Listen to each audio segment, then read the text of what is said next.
नमस्कार दोस्तों, बहुत बहुत स्वागत आपका मेरे चैनल पर। दोस्तों, पुस्तक समीक्षा कार्यक्रम में लाई हूँ मैं आज एक उपन्यास। इसका नाम है छुटकी दीदी। आप देख सकते हैं और इसके रचिता हैं मधुकांत जी। तो दोस्तों, मैं आज इस पुस्तक के बारे में बात करूंगी। पेपर बैग में 2023 में प्रकाशित हुई है। पृष्ठ 134 और मूल्य 275 रुपए। India net books private limited Noida से प्रकाशित हुई है। मधुकांत जी का परिचय। सांपला हरियाणा में जन्मे, रोहतक निवासी। 175 पुस्तकें आ चुकी हैं। कहानी, उपन्यास, लघु कथा, नाटक, कविता, संपादक या ये इनकी विधाएं हैं, संपादन।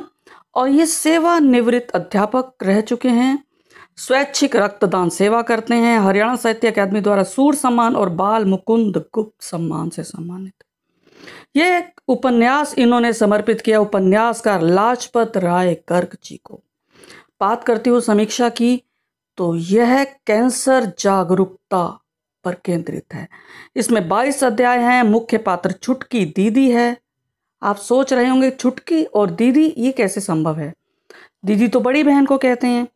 यहाँ छोटी बहन सलोनी अपने त्याग और समर्पण के कारण बड़ी बहन के लिए दीदी बन गई। उपन्यास की बात करूं तो भाषा प्रवाहमयी है और सुगठित है। कलकत्ता और दिल्ली की पृष्ठभूमि पर रचा गया है ये। इसमें बांग्ला परिवार की बात है और सलोनी की नानी का पड़ोसन का रिश्ता होता है इसमें बांग्ला परिवार से। कहानी धीरे धीरे पात्रों के माध्यम से आगे बढ़ती है। यह एक प्रेम कथा, एक अधूरी प्रेम कथा।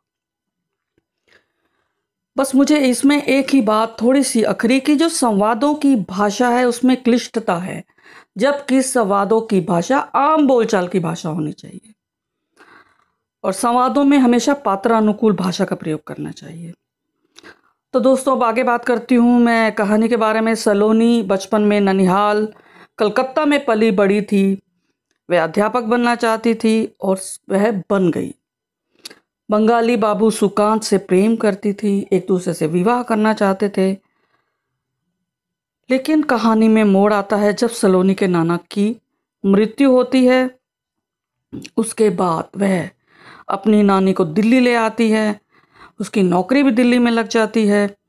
सुकांत को भी वह दिल्ली आने पर मजबूर कर देती है और एक घटना में अपनी बड़ी बहन को अपना कंगन दे देती है, क्योंकि उसकी बड़ी बहन का कंगन खो जाता है। लेकिन दोस्तों, ये एक भावुक कहानी है, दुखांत है इसमें। नानी का जब दिल्ली आने पर उसका स्वर्गवास हो जाता है। इसलिए कहते हैं दोस्तों कि वृद्धावस्था में जड़ों से उखाड़ना बड़ा कठिन होता है।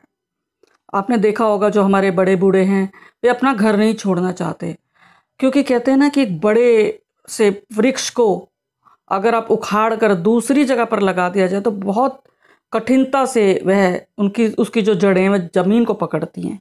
इसमें भी यही होता है। एक तो वातावरण, एक तो जो मौसम है वो बदल जाता है नानी का, उससे उसका स्वास्थ्य खराब हो जाता है और इसलिए उसकी मृत्यु हो जाती है, देहावसान हो जाता है। इसके बाद फिर कहानी मुड़ती है।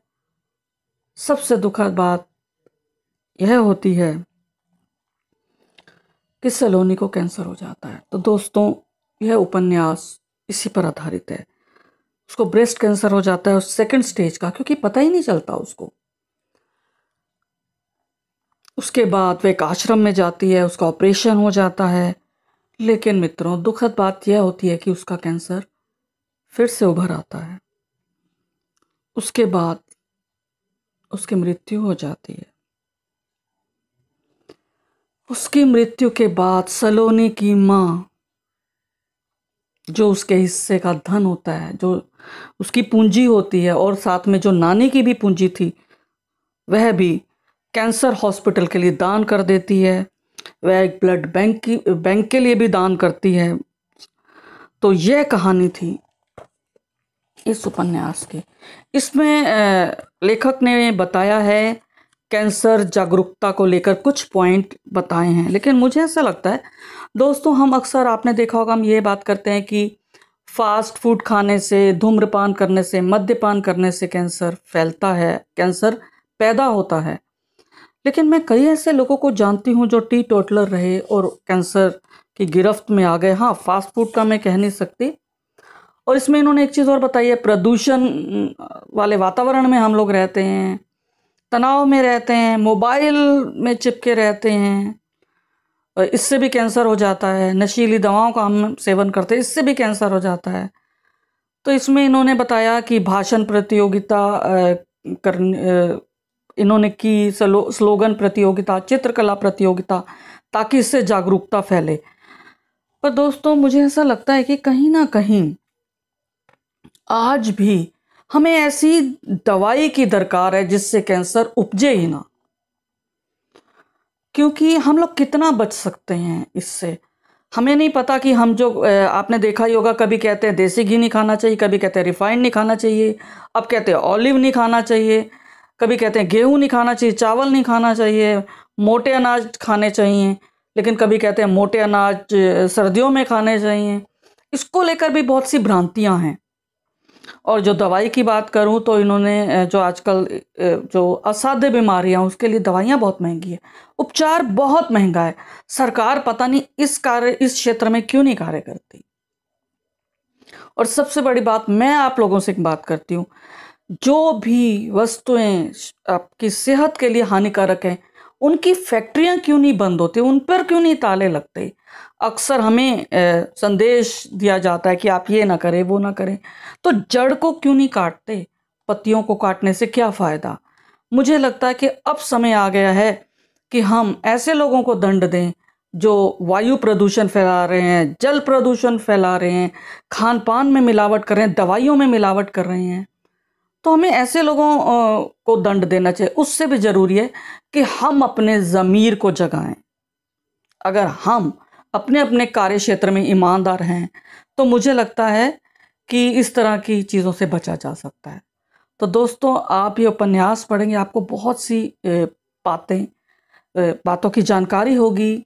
और दूसरी बात, मैं ये चाहती हूँ कि कहीं ना कहीं आप सब लोग एक ऐसा अभियान चलाएं, जो हॉस्पिटल हैं, ये जो दौलत को खींचना चाहते हैं, चूसना चाहते हैं, उनके विरुद्ध अभियान चलाएं।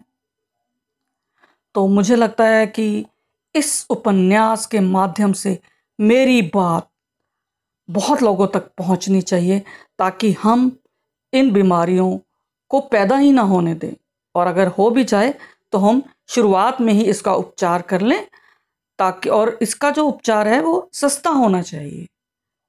यहाँ पर हमें ज़रूरत है सस्ती चीज़ों की, ना कि हम मुफ्त में जो अनाज बांटते हैं, जो मुफ्त की लैपटॉप बांटते हैं, मुफ्त की टैबलेट्स बांटे जा रहे हैं। इन सब के बदले हमें यहाँ पर सस्ते ये जो उपकरण हैं बीमारियों से जूझने के, बीमारियों से लड़ने के, हमें इस दिशा में कदम उठाना चाहिए।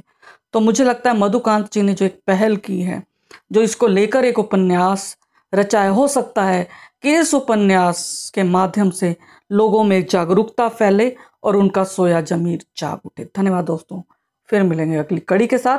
आपके कमेंट्स का मुझे इंतज़ार रहता है, ज़रूर लिखिए और वीडियो को लाइक कीजिए और चैनल को सब्सक्राइब अवश्य करें। शुक्रिया, फिर मिलूंगी आपको अगली कड़ी के साथ।